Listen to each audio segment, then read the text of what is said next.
2023 সালের অক্টোবর থেকে এখন পর্যন্ত ইসরায়েলি সামরিক অভিযানে গাজায় 70,100-রও বেশি ফিলিস্তিনের মৃত্যু হয়েছে। এর মধ্যে অন্তত 350 জনের মৃত্যু হয়েছে 10 অক্টোবর যুদ্ধবিরতি ঘোষণার পর ইসরায়েলের করা বিমান ও ড্রোন হামলায়। ফিলিস্তিনের স্বাস্থ্য মন্ত্রণালয়ের এক বিবৃতিতে এই তথ্য জানানো হয়। এতে আরও বলা হয়, বিমান হামলায় ধ্বংসস্তূপের নিচ থেকে এখনও মরদেহ মিলছে। এছাড়া যুদ্ধবিরতি চুক্তির পরও গাজা উপত্যকায় বিমান হামলা চালাচ্ছে ইসরায়েলি বাহিনী, ফলে মৃত্যুর সংখ্যাও বেড়ে চলেছে।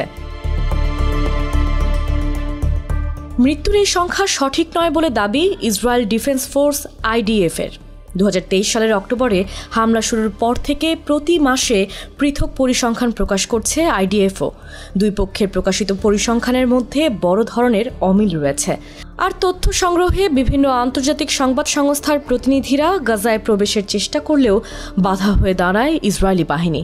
ফলে দুই পক্ষের দেওয়া তথ্যের উপর ভরসা করতে হচ্ছে গণমাধ্যম কর্মীদের। এর মধ্যে ফিলিস্তিনের স্বাস্থ্য মন্ত্রণালয়ের দেওয়া নথিতেই ভরসা রেখেছে জাতিসংঘ।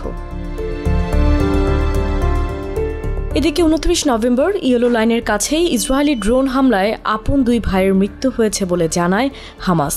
পরিবারের পক্ষ থেকে জানানো হয়, রান্নার জন্য প্রয়োজনীয় জ্বালানি কাঠ সংগ্রহ করতে দক্ষিণ গাজা উপত্যকার খান ইউনিসে গিয়েছিল 8 ও 11 বছরের দুই ভাই। সেই সময় তাদের লক্ষ্য করে হামলা চালায় IDF।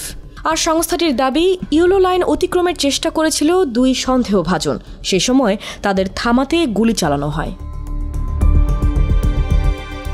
যুক্তরাষ্ট্রের মধ্যস্থতায় 10 অক্টোবরে যুদ্ধবিরতি চুক্তির পর গাজার অভ্যন্তরে নতুন সীমান্ত রেখা নির্ধারণ করে IDF। এর নাম দেওয়া হয় ইয়েলো লাইন। 2023 সালের 7 অক্টোবর দক্ষিণ ইসরায়েলে হামাস নেতৃত্বাধীন হামলার জবাবে এর 24 ঘণ্টার মধ্যেই গাজায় আক্রমণ শুরু করে ইসরায়েলি সেনাবাহিনী। IDF-এর দাবি, 2023 সালের 7 অক্টোবর দক্ষিণ ইসরায়েলে হামাসের সেই হামলায় অন্তত 1200 ইসরায়েলির মৃত্যু হয়েছে, আর 251 জনকে জিম্মির অভিযোগও উত্থাপন করে IDF।